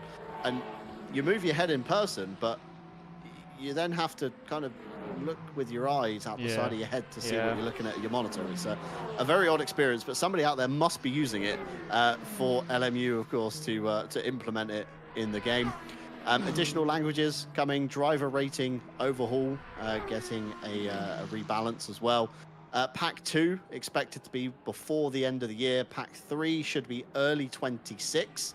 I assume that's going to be Q1, so that gives them 4 months of 26 to get that one out. No career mode updates yet, and team-hosted races are also coming soon, TM. So lots to unpack in the latest dev video for LMU, and it's great to have, you know, feedback, should we say, Ted, from the devs. A lot of the time, you know, sometimes we are, as gamers, kept in the dark with what is going on behind closed doors, but it's great to see the transparency from LMU. And I know a few drivers whispering in the community, of course, about the team races and the driver swaps coming soon as well. So that's going to be an exciting feature once it drops and is fully implemented. I can probably see LMU exploding in popularity in the next few months. Yeah, and it's nice to see that, you know, add in ELMS, which we didn't know if they was going to or not. It makes sense for them to add it, but it is nice to have more content being added, and hopefully it doesn't get stale once they release that, and maybe they can release something else as well. You know, because that's the thing that we noticed with ACC, is they released as much as they could, and then they started focusing on AC Evo, and ACC sort of just got stale, and a lot of people don't want to go back to it. You know, the BOP for some of the cars are not great, as we see some door-to-door Merchant and Campbell. Merchant on the inside, Campbell on the outside. Oh, a spin from Colin Campbell. Got what Campbell wants after the pit stop penalty as well. That's going to be another big time loss. So gets back underway. Of course, 18 minutes on the clock to boot, so not too long left to work your way through the race. We haven't spoken much about our partners, of course, as we always do here at RCI. We do appreciate each and every one of them, and they are revolving around in the top right-hand side of your screen at the moment. They have been all broadcast, but a quick rundown of them, of course. Ready, Set, Sim. Their dream is to, or their mission, should we say, is to simplify sim racing by providing a comprehensive and personalized experience. Whether you're a novice looking to get started or an experienced racer to optimize your setup, you can, of course, check out their sim rig builder to see what they have to offer. Not forgetting, of course, they have put up 400 euros of prize pool money in the RSS Endurance Series in iRacing. That comes to a head next week at Road Atlanta. I've got more on that in just a minute. Of course, alongside our RCI trophies, in both Twitch and YouTube, there is a message about submitting your sim rig. We want to get together a few more RSS rig rundowns that we can pop up on the stream. We discuss your sim rig. Maybe we're a bit critical of it in the comms box. We discuss a few ideas around it, and then we move on to the next driver. Of course, it was initially focused for drivers of the RSS Endurance Series, but we're now throwing it open to the wider community. I know a few guys RCI staff members are getting involved. I know a few guys at Nearly On Pace are throwing their rigs in the pot too, including myself. Mine's also gone in at the beginning of the week, so we'll have a John Dalton rig rundown very shortly on the broadcast. Get yours in there, Ted, and we can maybe compare, because I'm sure you'll be doing the broadcasting for the final round next week with myself. Coach Dave Delta, faster lap times start with Delta, a setup and data analysis app for iRacing, ACC, LMU, and every time I say this, Gran Turismo 7 blows my mind. Consoles are now getting telemetry. As we see Octane and Gil on the screen. Looked like they were going to get a bit dicey, but not to be had this time out. Octane slots back in behind Gil, and they will go once more around the circuit. I think Billy's probably teasing Ryan. I reckon they're in a voice call at the moment. They are. Having a good time and a bit of banter between them, and I'm sure it's going to stay friendly on the circuit for us here. Coach Dave Delta, available in 9 languages, giving you access to setups, racing lines, and data analysis. Why not stay ahead of your rivals with Delta? Check the link down below and take your racing experience to the next level. Excuse me. Green Man Gaming. Buy game keys and game keys with Green Man Gaming. Get the best prices, awesome bundles, and exclusive game deals daily. There was a Square Enix publisher sale at the time of writing this note, but I don't think there is anymore. But there is exclusive game offers to be had, and you can find our affiliate link down below. I think it has been picked up quite well in the community, so if you have used that link, thank you very much indeed. Moser Racing, who we partnered with, I think last year now. It's been quite a while with Moser, as Ryan Gill overcooks the bus stop. Billy Octane finds the proper way around, and I think Billy Octane this time has got it done. Ryan Gill down into P9. Billy Octane up into P8, and a little bit of traffic ahead in the form of James Cowley as they head through La Source. We were thrilled to partner with Moser Racing. We still are, of course, with their new products coming out all the time. They have everything you need to boost your racing experience. Be sure to check their link down below in the description. And a new partner for us this year, Pimax, being the first VR manufacturer, which I didn't know, to put a 4K resolution in a VR headset, followed by 8K, and now they are aiming for 12K in the future. Overseeing the concept of development and production of its own VR headsets, you can be sure Pimax will deliver an exceptional product to yourself. If you use code RCI10, that's RCI10 at checkout, we'll save you 10% on your purchase, and you'll even help us out here at RCI as we see a bit of tyre smoke. That's a Porsche backwards in the gravel. I think that's going to be Callum Kerrigan. It is indeed. Predicted well, kept it out of the wall, does the old 3-point turn, and back underway he goes. Rear end of that Porsche tonight, not too happy, but manages to get it out. No harm, no foul. Keeps P14 in LMGT3 as well. And lastly, but no means least, we are a Motorsport UK esports recommended community, which is very good. As Van Dreischer off to the pit lane, that's another DNF, Ted. I'm sure we're going to find out once we scuff through the replay what has happened to the Peugeot driver. It's very odd to DNF this late, of course, in the race. Just under 13 minutes to go. So realistically at Spa, 2 minutes a lap roughly, about 6 laps or so. Coming through Lacuma, a little bit of a wiggle behind the LMGT3s into the wall hard. Manages to stop it from rolling back onto the racing line. Very good indeed. I can only assume that's going to be broken steering maybe for the Peugeot. Looks straight coming down into Bruxelles, giving it a bit of a tweak, trying to feel out the car potentially. Looks fairly It's straight in straight. towards No Name. Oh, no. and then another snap, Ted. That's the nail in the coffin, That- hard into the wall, and I'm going to assume that's going to be a broken axle. I think Van Dryscher probably knows it already. Sensibly, again, waits to come back onto circuit, over towards the motorbike cut through No Name. And again, it still looks relatively straight. Has he had another issue going down in towards Buon, or has he just called it a day? He's just called it a day there, Ted. Steering looks straight enough, but Van Dryscher not wanting to continue. Another DNF to add to the list of hypercars. It's a high rate of attrition here at Spa. 15 drivers still remain with just over 11 minutes to go. Louis Curtin here on your screen at the moment. Fantastic race from the young Belgian driver. Lead. I'm sure Father Olivier will be watching on, cheering on his son in yet another fantastic LMU. I would say debut, but he's been here He's on quite the a while now, has Louis Curtin. On the softs as well.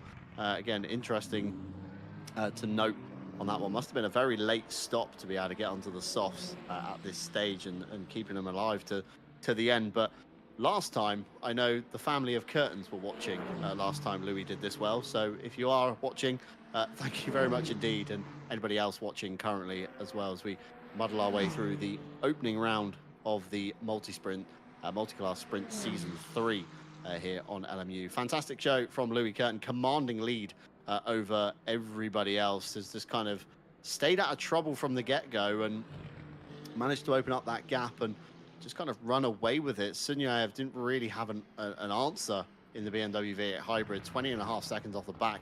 Kanani can't keep with the BMW in the Peugeot. They're down in P3, 4 seconds back. And Marco Badowski, another driver, almost akin to Lawrence in the LMGT3 category, started way just outside the top 10, P11. I want to say, if my memory's correct, Ted. Badowski up into P4. He's done the Martin Lawrence, but in the hypercar class, up 7 positions on where he started. That's a phenomenal drive from the German driver. Yeah, up 7 positions, you can see there. Mel's down 8 now, has clawed back quite a few places from when he got pushed and bashed and damaged earlier on.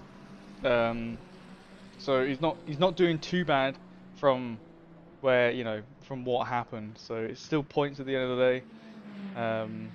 But Gill up 7, Varga up 8, Merchant up 8. It's quite a good race in the hypercar so far. If we look at the GT3 class and see what the position gains and losses, Laurent up 12 is crazy. Verstappen up 1, Clatty down 1. I don't know how you say 4th place's name. Do you want to have a go, John? I've been going with Kasparich all race. We could just go with Mathieu. Mathieu down 1. Townsend up 2. Oliver and Crowley down 2 and 1. And then Walker up 8 out of nowhere. Where Ryan Walker doing an amazing drive in the Mercedes. It's quite nice to see a Mercedes driving. There is 2 in this race today, and we haven't seen. Last season we didn't really see any, which was quite surprising because I don't know how these GT3s drive. I've not really driven that much, and I know they've been updated with their brake bias. They actually now tell you in the electronics in the MFD that 1 to 3 is like for if you're locking your fronts. 4 to 6 is for like a balance of if to stop from locking from both or something, and then the last 3 or however many it is, it's if you're locking your rears. It helps to stop lock your rears or something. It's a very weird way how they've changed it now for the ABS in these cars. I do not understand. I haven't really drove these cars before. I think am I right, John? The Mustang is in this game. I believe so. Yes. I should know because I love that car. And I've driven it a few times, but I've never driven these GT3s properly when they came out. Not in a proper race or anything. Just bit of practice in single player with myself. Never really got a hold of them. I've been really into the hypercars, and I can't wait until we can host endurance races. 24-hour Le Mans. Oh, mate. Racing it is amazing, but broadcasting it is like a little dream that I want to happen. Yeah, so it's going to be a rather good thing when, of course, team swaps and driver swaps do make their way into the sim. I think it's going to be the turning point of LMU and, of course, everybody around it as well. It's going to be one of those key points, I reckon, much like when ACC hit 1.0 and everybody started picking it up again and getting back into it and stuff like that. Just realized, of course, earlier we had some stream issues. We had to relaunch the stream. That, of course, meant a new YouTube chat, which I've had the old one open for the past hour, thinking YouTube's a bit dead tonight. Turns out it's just me. I haven't opened up the new chat at all, and I've seen loads of messages pouring in along the way. Big thank you to the Randy Please More Soup clan for the happy birthday. It's great to see you guys in a stream. Rybecki commenting race over, big snap in Eau Rouge. That was what we saw earlier. Of course, the BMW losing the wheel. Zach for Mark asking how long is the season? 6 rounds is what we got. Okay, we've got Van der Vecken apologizing for the race start. Didn't realize he turned off the traction control on the Ferrari. So when, of course, he matted it, the hybrid power kicked in and all of the wheels decided to light up. That's why we saw the sudden jerk from the Ferrari on the second row. It wasn't, of course, everybody else reacted slow. It was the fact the Ferrari reacted so quick with no traction control on that one. Bracer, sad finish for me. This time damage caused by hypercars who are overtaking into No Name didn't help, and tyres decided to leave the car again. That was, of course, the weight transfer we saw just before we got to Stavolo from the Lexus. That was another one of the retirees. Theobat Roskam retired earlier on in the race, cheering on Carlos Calatayud as we see Callum Kerrigan spinning once again in front of Colin Campbell. There was contact. That's a bit of a mouthful that I don't think I ever thought I was ever going to say. We've got the GT3 Touring conversion once again for Callum Kerrigan as he limps his way back to the pits. Damaged steering on the Porsche as well. We can see the wheel there kinked to the right to keep it in a straight line. Ted's going to scrub through and find the replay. We've got a few fans of the BMW, I think, in P3 and LMGT3 at the moment. Machik's got some fans going on there. Rybecki cheering on Lawrence. And Kanani confirming that the Mustang is an LMU, but I'm rather confused because Kanani is actually racing right now, Ted. And there was contact there. Well spotted as we cam through, and once again, another rear wing losing for Callum Kerrigan. So, rear wing shares in Porsches probably going to go through the roof. If you do want to sell your rear wing, Callum Kerrigan, slide in his DMs. He's probably going to need a few for next round. I'm very confused at how Kanani is driving a hypercar, Ted. Wait, but he's in the YouTube chat. He's doing a daily. Yeah. He's like Jordan Daly. I was about to say the exact same thing. He is like Jordan Daly. Jordan Daly, who used to race in a lot of ACC races, week races, in fact, every night would be in the YouTube chat, messaging the comms box, talking to us. We've got an LOL from Kanani as he goes between No Name and Puon in the Peugeot. This is brilliant stuff. Kanani, if you're listening, keep up the great work. We're nearly there. 3.5 minutes on the clock. But, I don't know how these guys do it. I struggle to play Euro Truck Sim, Ted, and, use your mobile phone at the same time. As Callum Kerrigan backwards again. Looks like Stavolo, possibly. If he's made it round this far, it is curved to Paul Frere. He's about to enter. That Porsche looking even more. Yeah, I think he's hit the wall again. Look at that front left wheel. Wait, is that? Front left is it pretty detached. It looks. It could. I don't know if he's. No, it is. No, it is broken. I don't know. I think his whole car's broken. I think Callum's broken. Bless him. I think Callum is probably broken at this stage. He's 3 laps down on his class leader, so it's sad to see, bless him, but he's still going, and that's the main thing. You still go. I'm not sure how many. I don't know what the points are. I don't know when you stop gaining points. Oh, is it his rear right is axle? Yeah, it is. Rear right has gone forward, which is not meant to be like that. That's an extreme amount of caster, I think, is the That's alignment the term one. for forwards and backwards. So yeah, Callum Kerrigan not in a happy place. Louis Curtin still out front. Gap has come down a lot though, 16.5 seconds. It wasn't what it once was. So possibly the soft tires falling off, maybe a few issues in traffic, but still 16 seconds is a very healthy amount to have over a race lead. I was just going to make a point about the scoring in answer to your question, Ted. Top 20 game points, no points for a pole position, and no points for the fastest lap. So it is just straight finishing points in this. Sorry, how many was series. it counts?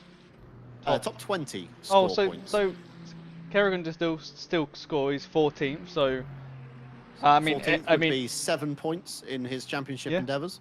And you know, yes, you're so many laps down. I don't know about the percentage though on how many laps back from the leader. I don't know if that still counts. It's like 85% of the leader's laps, which he should be fine.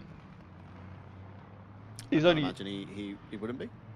Yeah, he's only. I believe he's only three laps behind the leader, I think. So he should be fine for collecting points in this race.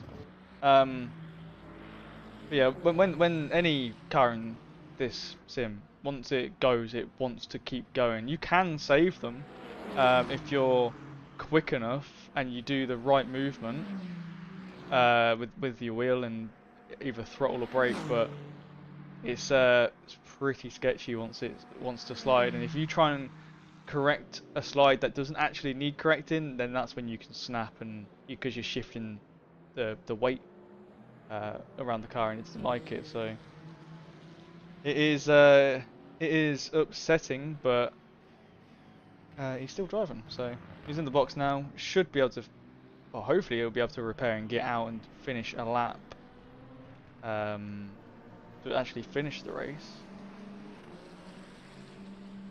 So I can't imagine why not. Of course, the F1 pit lane being used here, the shorter of the two layouts. We're not using combined pit lane, which is for some drivers probably a blessing tonight. Having to make multiple trips down the longest lane in the world is definitely not fun. As we get towards the end of the race, of course, the clock has hit 0. This will be the final lap of the race, and it's going to be a very strong start for Louis Curtin today. Very dominant performance over the hypercar field as Colin Campbell sets to try and make up a position. I think that's Daniel Merchant ahead. It is indeed confirmed by the ranking board on the side of the car, P12, P11. A last-ditch effort for Colin Campbell to try and get back a position. He's going to pinch Merchant to the inside wall to try and shallow up his line into La Source. Dives over to the left-hand side. Tries to go the long way around. There's a Mercedes in the way. That's going to be the key point of who gets to go around the Mercedes. And Colin Campbell very sensibly tries to box him in. And there's contact. Campbell into the wall. The Mercedes gets turned off as well. Completely innocent party. And Daniel Merchant, very unfortunate. Meanwhile, during all the chaos, Louis Curtin has finished. He's celebrating on the main straight in front of Sunyaev, who comes across a flash of the headlights. That's going to be a GG flash of the headlights there. Christopher Streppen also in with the race leader as celebratory donuts for everyone at the moment. Kanani, the madman that's in the YouTube chat and still takes away a P3. That's great to see. Carlos Calatayud comes through in second. Do you want to know someone else? Martin Lawrence. That's mad. But Martin Lawrence, P3, somehow managed to pip the Polish driver to the bottom step of the podium. 3.1 seconds off the back. That's not a bad effort to have. And Townsend, unfortunately, dropping to P5. Ryan Gill and Billy Octane, the battle of Bongo Tech, should we say? The battle of SJ and H. It's Ryan Gill that succumbs to Octane in this fight in round 1, and I'm sure we're going to see plenty more from the Aston Martin even duo. I think Hugo Merle's in the background, P9, if I'm not mistaken there, Ted. Just coming across the line now. Not the most ideal race, but still stuck in there and clawed back a P9. So that's still going to be a good haul of points. That's 14 points to the Frenchman's name. And of course, no live stewards in LMU that we're used to seeing across the board in ACC. So post-race stewarding reports are open for 48 hours.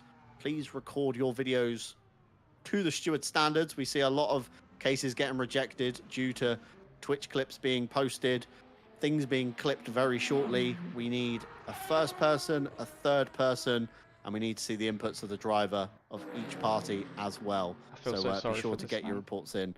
Ryan Walker, I agree with you there, Ted. Completely innocent party in the fight between Campbell and Merchant. Did he lose a position? Was he P8? We will find out. He's 21 seconds back. Well, he was more than 21 seconds back from Shipston. Shipston's finished in pit lane now. So he was P9, didn't lose a position. Yeah, I don't think he did lose, but yeah, he was backwards. So hopefully I can get a replay while I'll get the standings, if they work now on the screen. Well, I don't think they do, but should be able to show in a different way. Fingers and toes crossed So with that's the LMU UI. We're still getting our head around it. Of course, in the chats earlier on, I did mention the RSS rig rundown link. Posted a link to the Google Doc. If you don't want to use your real name, that's fine. Use your in-game name, your nickname. We'll probably figure out who you are. Of course, we just want to know your wheels, your pedals, your rig, and RSS will knock us up a very fancy stream graphic. As an alternate way of doing the standings, Ted Edwards getting around it here, as always, the dynamic broadcaster. It was Louis Curtin, of course, taking the overall win. Max Sayunev in P2 in the BMW, and of course, Kanani in P3. That's three different manufacturers on the podium. So proves how close LMU is with their BOP at the moment. Marco Badowski, P4, Klaus Nyring, P5, Reese Wilkinson, P6, Billy Octane, 7th, Ryan Gill, 8th, Hugo Mells, detrimental start, nail in the coffin right out of the gate, and unfortunately managed to claw back to P9. Peter Varga, P10, that's a good improvement there. Colin Campbell, P11, could have been a little bit higher had he not had the penalty, maybe. I'll have to see what he does next week at COTA. Daniel Merchant, P12. Jack McDonger, P13. Iridius Partes in P14. And then Martin Mares, I think, was the last. No, did actually manage to finish. Yeah, he finished.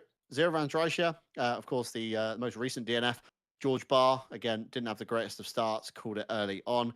Yannick Sedler, despite the pit lane start, keeping it out of trouble, found himself in the wall and gravel. And Mylan van der Vecken, who has done a public apology in the Discord, I think, or the YouTube chat. Did I read it? YouTube chat confirmed. No track control on the start, was an early damage and a retiree. As the results flick over to LMGT3. Christopher Streppen at the top of that one. Carlos Calatayud very close behind. This is going to be an interesting championship fight heading through the next 5 rounds. Martin Lawrence, nowhere to be found in qualifying. P3 by the time we got to the end of the race. Maciek in P4. Matt Townsend P5. Olivier P6. James Cowley, despite spinning up Radion at the start, P7. Tom Shipston, an ACC regular, P8.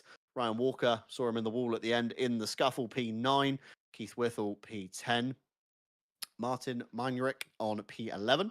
Frank Forrest earlier on penalty, still managed to P12. The second of the Whittles, Richard Whittle, at P13. Callum Kerrigan, master of the GT3 Touring, I think we're going to christen him from this race, did manage to finish and only 3 laps off the leader, despite the dramas.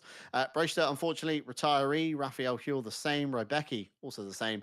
And Theobald Roskam in the early stages, retired as well, but was here to support his teammate, Carlos Calatayud, through the stream. And of course, anybody that's interacted with us today, we thank you so much for joining us on the season opener here. We do, of course, have much more to bring you on RCI TV. Next week, relatively quiet for us. However, we do, of course, bring you back to the Multi-Sprint Series Season 3 as we head to the Circuit of the Americas.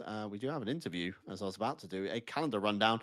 Circuit of the Americas next week, Monza round 3, Fuji round 4, Interlagos round 5, before rounding out Bahrain round 6. That takes us all the way to Halloween, October 31st. So quite a lengthy got a lengthy season, shall we say? And of course, next week as well, we do have the finalization to the Ready Set Sim Endurance Series within iRacing. We do have an interview queued up. It was the man whose nationality I got very wrong at the start of the broadcast. I apologize. P3 Kanani, you join us in the interview box. Just want to say, first of all, absolute madman in the YouTube chat talking to us in the broadcast, and you still walk away with a podium. Was it that easy, or are you just very good at multitasking?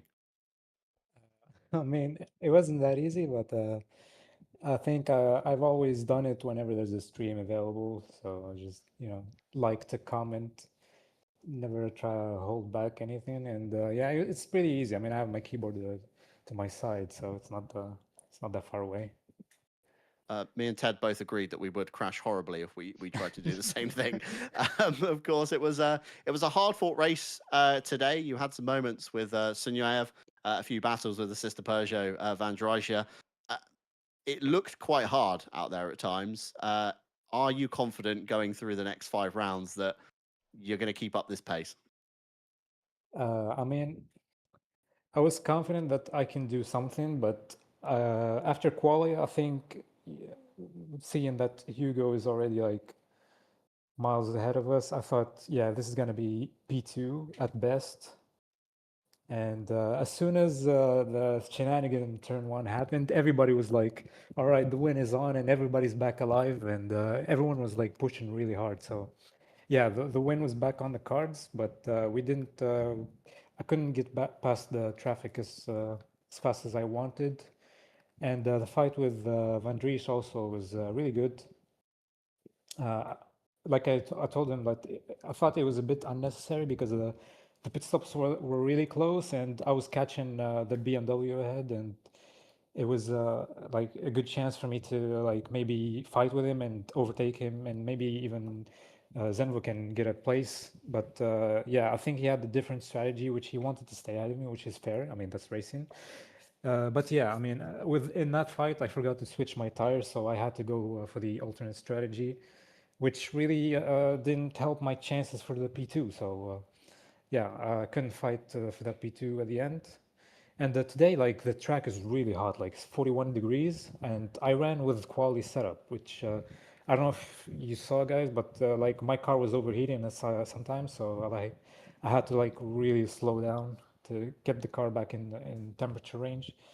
But yeah, it was really fun. The grid was really packed. I mean, as always in RCI, the racing is really like really close, and hopefully this stays the same for the whole season. Say fingers crossed. It's going to make for a very interesting broadcast coming up.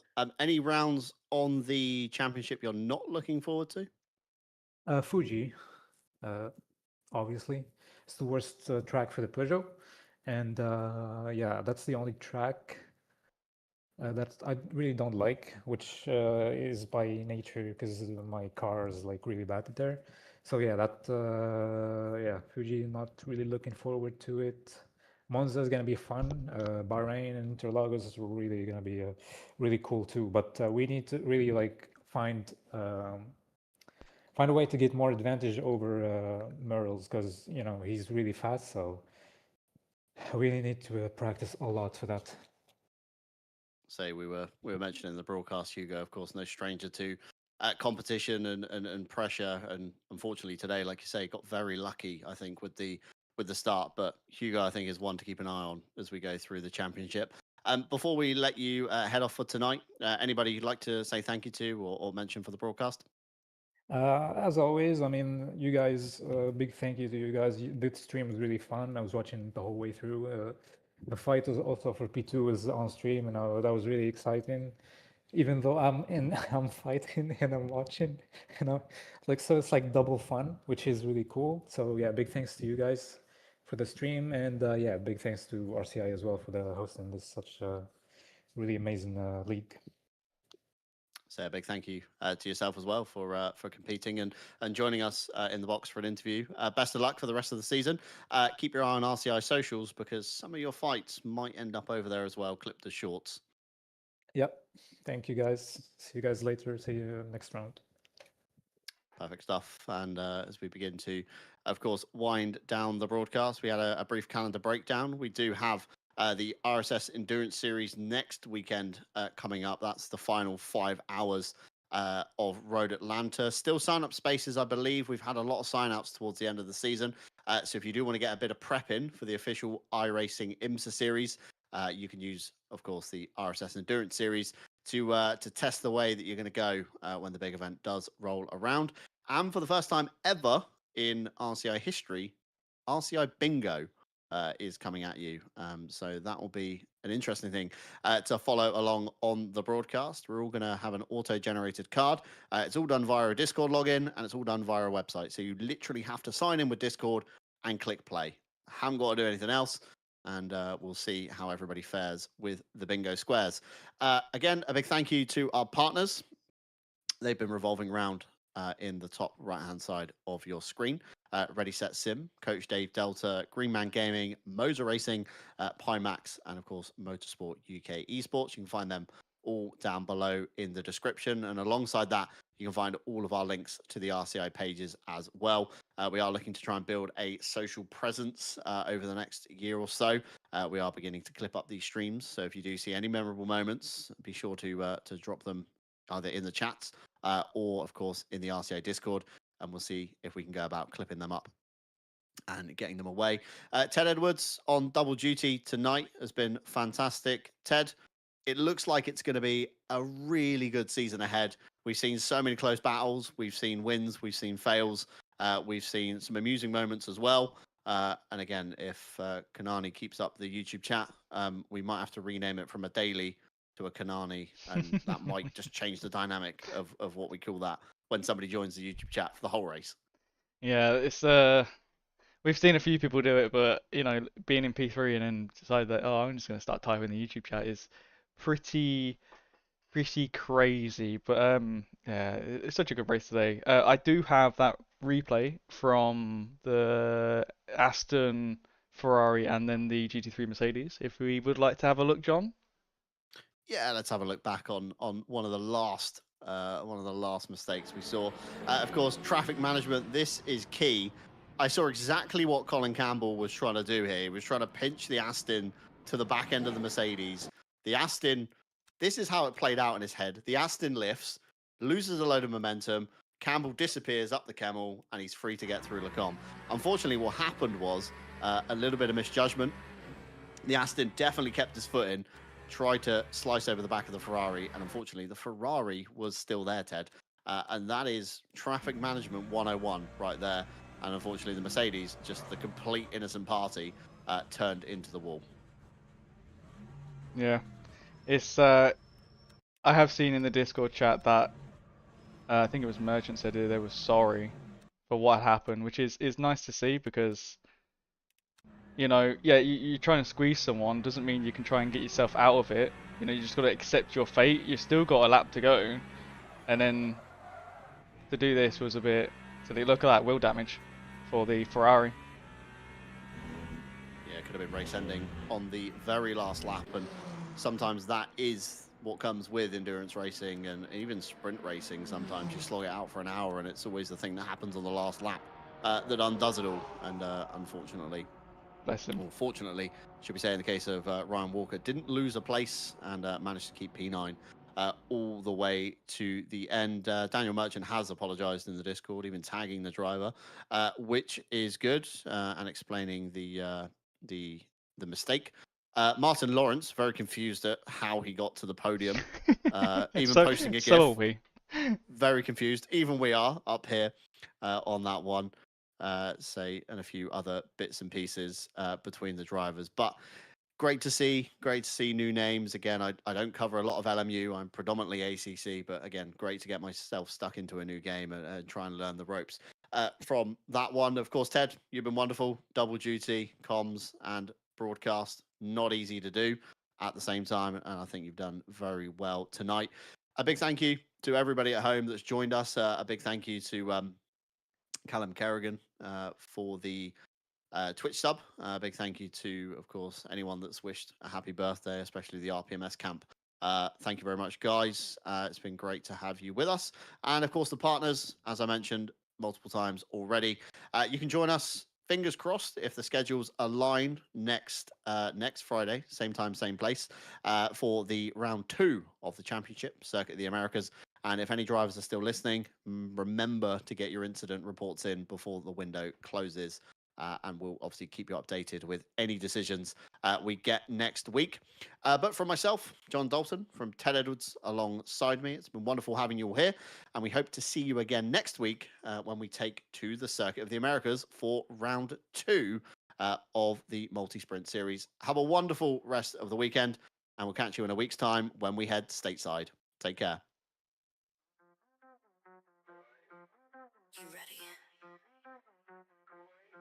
3, 2, 1, go. Get behind the wheel, let's go. Grip the road, feel the flow. Thunder roaring, steel alive. Live this dream and drive. Tires burning with gasoline. Push the limits, chasing green. One shot, don't slow. Go on, we'll take control. Engines scream alive tonight. Blazing past the red line. Outrun the night, won't lose this fight. Follow the road, red line for show. We're chasing taillights, don't let go. Under the stars, we'll go so far. This is who we are. Chasing taillights. Chasing taillights. Chasing taillights. We're chasing taillights. The miles they fade, but they don't die. Faster now, they always fly by. Sweat and gears, hearts in sync. On the edge, on the brink. Clock ticks down, stakes are high. One mistake, we kiss us goodbye. Don't slow down, we're not done. Finish line for the strong ones. Engines scream alive tonight. Blazing past the red line. Outrun the night, won't lose this fight. Follow the road, red line for show. We're chasing taillights, don't let go. Under the stars, we'll go so far. This is who we are. Chasing taillights. We're chasing taillights. Chasing taillights. We're chasing taillights. Feel the rush. See the goal. Every second, take control. The world blurs, time won't wait. We rise, we fight, we accelerate. 3, 2, 1, go.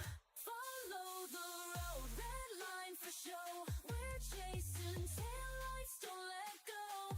Under the stars, we'll go so far. This is who we are. Chasing taillights. We're chasing taillights. Chasing taillights.